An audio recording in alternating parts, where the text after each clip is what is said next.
My name is Irma. 6 months ago, at a Sunday dinner, everything changed. It was during that seemingly ordinary meal that I felt a shift in the air, a change in the long-standing dynamic within my family. My parents live in a well-known, upscale suburb.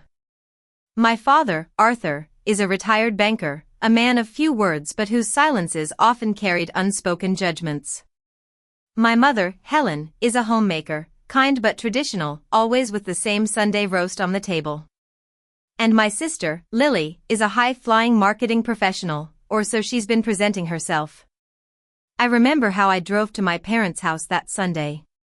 The journey from my trendy downtown apartment to their suburban home usually took about 25 minutes if I caught all the lights right, but I never did. As I sat at the long red light, the one that always seemed to last an eternity, I could still smell the faint aroma of my mother's pot roast from the last time I was there. The cityscape outside my windshield slowly materialized in bits and pieces, a large billboard advertising a new luxury car, a well-known pharmacy, and the neon sign of a local diner glowing red in the gathering dusk. When I finally arrived at my parents' house, it was as if I'd stepped into a time warp. The house was filled with the warm smell of the pot roast, and I could hear the sports news blaring from the living room where my father sat in his favorite armchair. "There she is," he said, his voice gruff but with a hint of something softer. I kissed his cheek, and he smelled of his old-fashioned aftershave and the tweed jacket he'd worn for as long as I could remember. Lily was already at the table, looking as polished as ever. She was dressed in a smart business suit, her hair perfectly coiffed.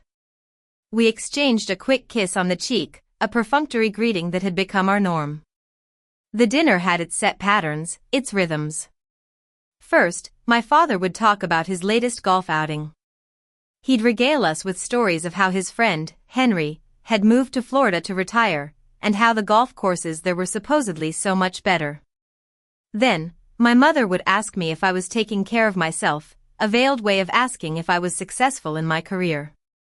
But the most predictable part was when Lily's job would come up. It happened 3 times, just like every other Sunday.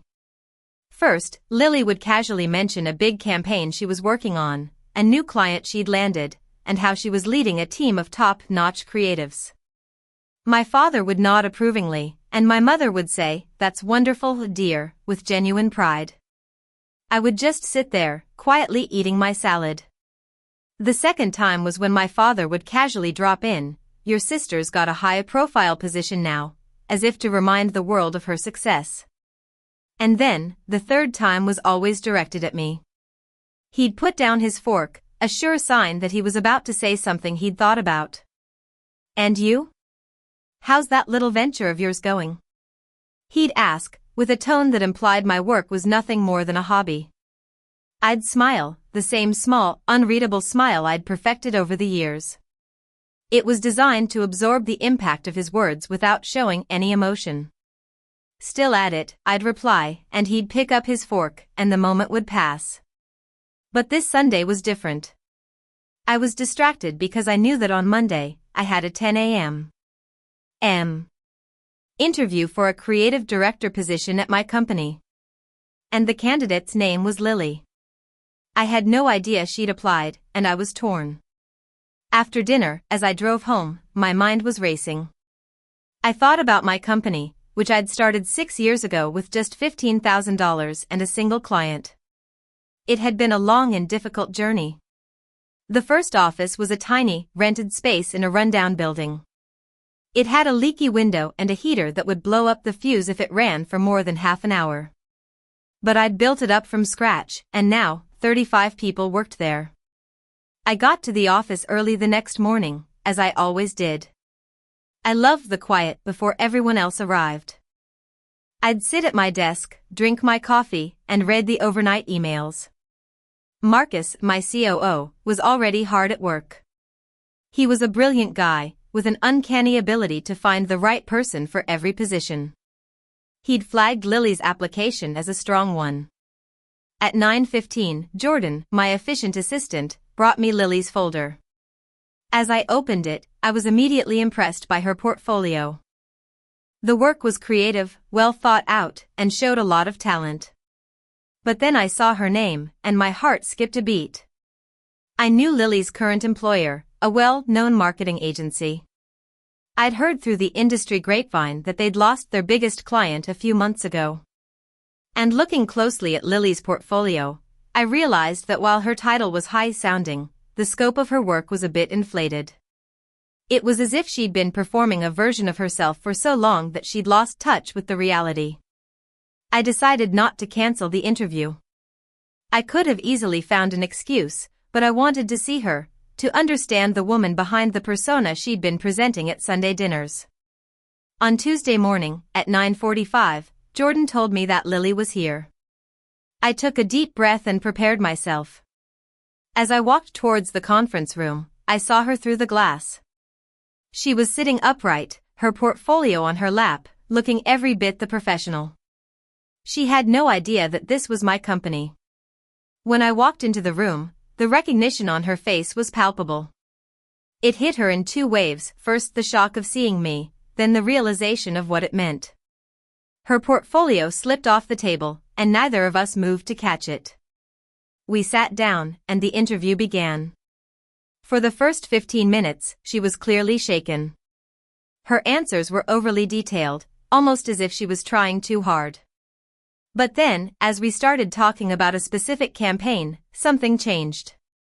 She stopped referring to her notes and started speaking from the heart.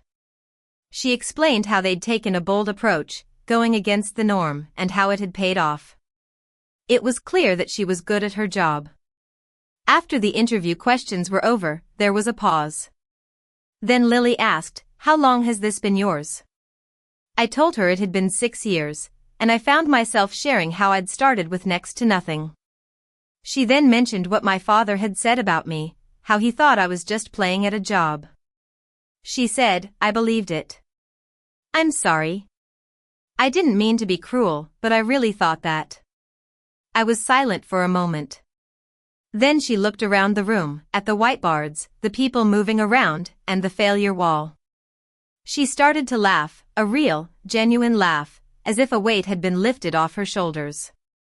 And then, before I knew it, I joined in. For the next hour, we opened up to each other. I told her about the early days of the company, the clients we'd lost, and the failure wall. I explained that we wrote down our failures so they wouldn't become secrets.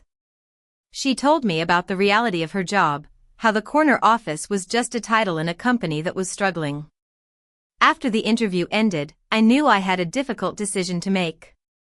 My assessment of Lily was that she was a talented candidate, but I also knew that if I hired her, it would change the dynamic between us and bring the family drama into the workplace. I spent the next few days thinking about it.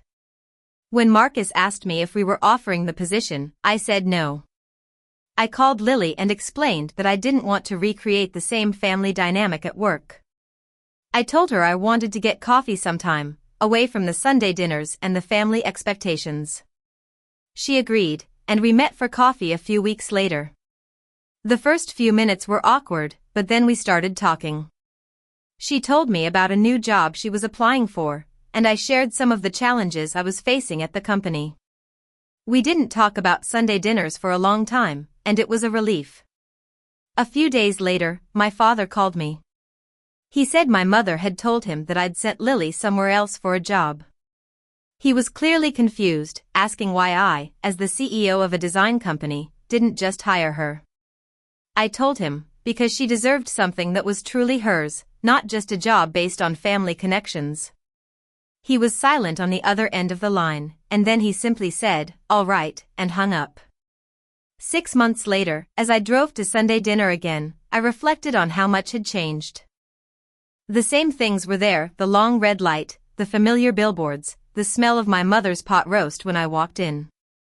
But this time, when my father asked about my company, Lily spoke up and said, "She has 36 employees now, Dad." My father looked at me, a new look in his eyes. During dinner, the atmosphere was different. There was less of the old tension, less of the unspoken competition.